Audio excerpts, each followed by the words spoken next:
You hear it, don't you?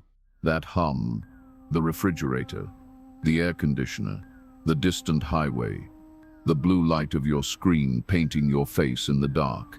You call this silence, but it is not silence. It is the sound of forgetting. I know you feel it. Your ancestors knew a different kind of quiet, the kind that roars, the kind where the wind carries the breath of 10,000 years, where the stars are not hidden behind smog, but burn so bright they ache. They knew the howl, and the howl knew them. But you have forgotten how to listen. There was a time when every child born under the endless sky was taught a single truth. You are not alone, not because of your family, not because of your tribe, but because of something older, something that runs deeper than blood, the bond between the hunter and the hunted, the bond between the earth and the sky, the bond between you and the wild. They called it the sky wolf, Gök Kurt, the gray one with eyes like frozen turquoise, glowing with the light of Tengri himself, not a god, not a myth, a mirror. And when you looked into those eyes, you saw yourself, not the you trapped in traffic, not the you scrolling endlessly, searching for something you cannot name, but the you that was born to run, to hunt, to survive, to howl at the moon and mean it. But that was then. This is now. Now you live in a world of concrete and glass. You wake to an alarm that jolts you from dreams you cannot remember. You step into an elevator, a car, a cubicle, 8 hours staring at a glowing screen, performing tasks that feel important but leave you hollow. You return to your apartment. You eat food that has no story. You sleep in a bed that has no stars above it. And you call this life.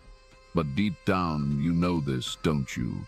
In a place you do not visit often, you feel it. The ache, the restlessness, the sense that something is missing. You tell yourself it is stress. You tell yourself it is burnout. You tell yourself it is just the way things are. But what if it is not? What if it is the howl, the one you have been ignoring, the one that has been calling you back to the steppe, back to the sky, back to the wild, the one that whispers, you were not made for this.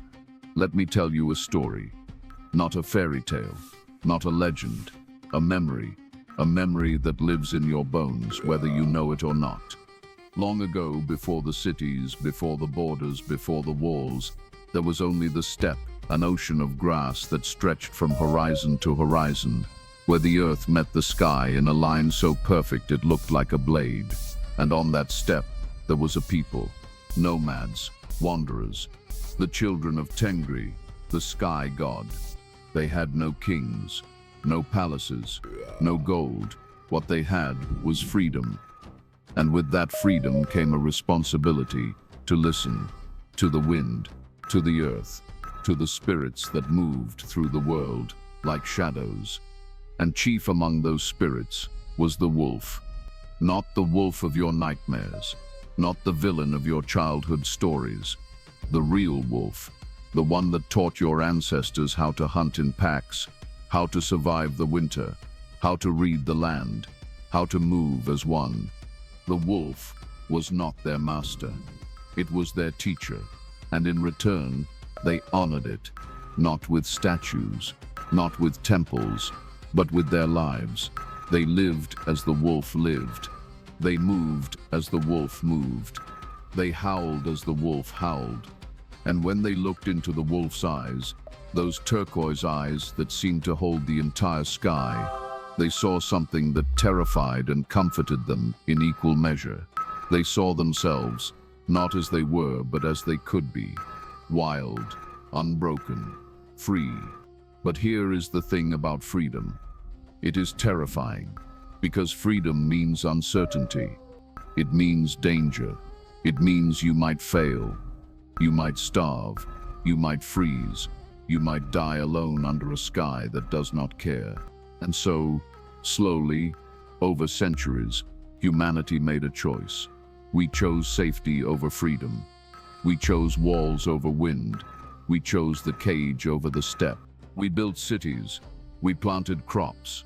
We drew borders. We invented laws and hierarchies and systems that promised us security, and they delivered. We no longer had to hunt. We no longer had to wander. We no longer had to fear the cold, the hunger, the dark. But we also no longer had to listen to the wind, to the earth, to the wolf. And so, the howl faded, not all at once, but slowly, generation by generation, until it became a whisper, and then, for most of us, it became nothing at all. But the wolf did not forget. Even as we turned our backs, even as we locked ourselves in our boxes, even as we filled the silence with noise, the wolf remained, watching, waiting, howling into the void, hoping that one day someone would hear. And some did. The shamans, the wanderers, the ones who refused to forget. They would go out into the wild, alone, with nothing but a drum and a prayer. They would fast, they would freeze, they would push themselves to the edge of death. And there, in that liminal space between the living and the dead, they would hear it, the howl. And when they returned, they were different, not broken, not mad, but awake. They had seen the wolf. They had looked into those turquoise eyes, and they had remembered. But you have not gone to the wild. You have not fasted. You have not pushed yourself to the edge. You have stayed in your cubicle, your car, your screen, safe and warm and numb. And the wolf has become a story, a symbol, a logo on a t-shirt. Stop. Listen to me. The wolf is still there, not in the mountains, not in the forests, but in you, in the part of you that feels restless when you sit too long, in the part of you that craves something you cannot name, in the part of you that looks at the stars when you can see them and feels a longing so deep it hurts. You know this feeling. I see you. That is the wolf. That is the howl, and it is calling you back. But here is the hard truth. The modern world does not want you to hear it, because the modern world needs you to stay in your box. It needs you to keep working, keep consuming, keep scrolling. It needs you to believe that the ache you feel is normal, that the restlessness is just stress, that the longing is just nostalgia. Because if you heard the howl, if you really heard it, you might leave. You might walk away from the job that drains you. You might turn off the screen that numbs you. You might step outside and look up at the sky and remember what it feels like to be small, to be wild, to be free. And that terrifies the modern world, because the modern world is built on control, on predictability, on the illusion that we have tamed the wild both outside and within. But we have not tamed it. We have only silenced it. And there is a difference. The shamans knew this. They knew that the wild could not be tamed. It could only be honored, respected, listened to. And so they did. They went out into the steppe, into the mountains, into the places where the wolf still roamed, and they listened. And what they heard was not a command, not a demand, but an invitation. The wolf did not tell them what to do. It showed them what they could be. Strong, resilient, connected, not to a system, not to a hierarchy, but to something older, something truer. The pack, the earth, the sky. And when they returned to their people, they brought that wisdom with them, not as a rule, not as a law, but as a reminder. You are not alone. You are part of something larger, and that something is calling you home. But we have forgotten. We have built a world where the pack is replaced by the corporation, where the earth is replaced by the pavement, where the sky is replaced by the ceiling, and we wonder why we feel so alone. We call it depression. We call it anxiety. We call it burnout, and we treat it with pills, with therapy, with self-help books that promise to fix us. But what if we are not broken? What if we are just caged? What if the ache you feel is not a symptom of illness, but a symptom of health? A sign that some part of you, some wild, untamed part, is still alive, still howling, still calling you back to the steppe, to the sky, to the wolf. The ancient Turks understood this. They did not see the wild as something to be conquered. They saw it as something to be joined. They did not see the wolf as an enemy. They saw it as a brother, a teacher, a guide.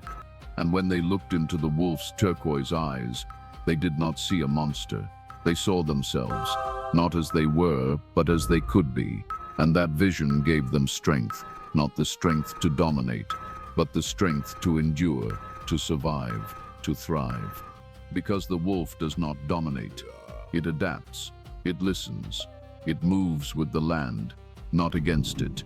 It hunts when it must, rests when it can, and howls when the moon is full, not because it has to, but because it wants to. Because the howl is not a cry of despair, it is a song of existence, a declaration. I am here, I am alive, I am part of this. And that is what we have lost. Not the ability to survive. We are surviving, but the ability to feel alive, to feel connected, to feel like we are part of something larger than ourselves. We have traded the pack for the crowd, the step for the city, the howl for the hum, and we call it progress. But is it? Look around you. Look at the faces on the subway, the eyes glued to screens, the bodies hunched over desks, the souls trapped in routines that feel like prisons. Is this what we were meant for? Is this the pinnacle of human achievement? To be safe, yes. To be comfortable, yes. But to be alive? The wolf would say no. The wolf would say you were made for more, not more money, not more status, not more things, but more life, more connection, more wildness. And the wildness is still there, not in some distant forest, not in some mythical past, but in you, in the part of you that dreams of running, of howling, of looking up at the stars and feeling small and infinite at the same time. That is the sky wolf. That is the spirit of Tengri. That is the part of you that refuses to be caged. And it is calling you, not with words, not with logic, but with a feeling, a pull, a restlessness that will not go away, no matter how much you try to ignore it. So I ask you now, what will you do? Will you stay in your cubicle, in your car, behind your screen? Will you keep scrolling, keep working, keep pretending that the ache is normal? Or will you listen? Will you step outside? Will you look up at the sky? Really look and remember what it feels like to be wild. The wolf is waiting, not to save you, not to fix you, but to remind you. You are not broken. You are not lost. You are just caged. And the cage is not locked. It never was. All you have to do is open the door, step out, and howl, because the step is still there. The sky is still there. The wolf is still there. And so are you, beneath the noise, beneath the numbness, beneath the fear. You are still there, wild, unbroken, free. And when you finally hear the howl, when you really hear it, you will understand. This is not the end. This is the beginning, the return, the awakening. The last howl is not a goodbye. It is a call to remember, a call to return, a call to reclaim the wild within. So listen, the wolf is howling, and it is howling for you.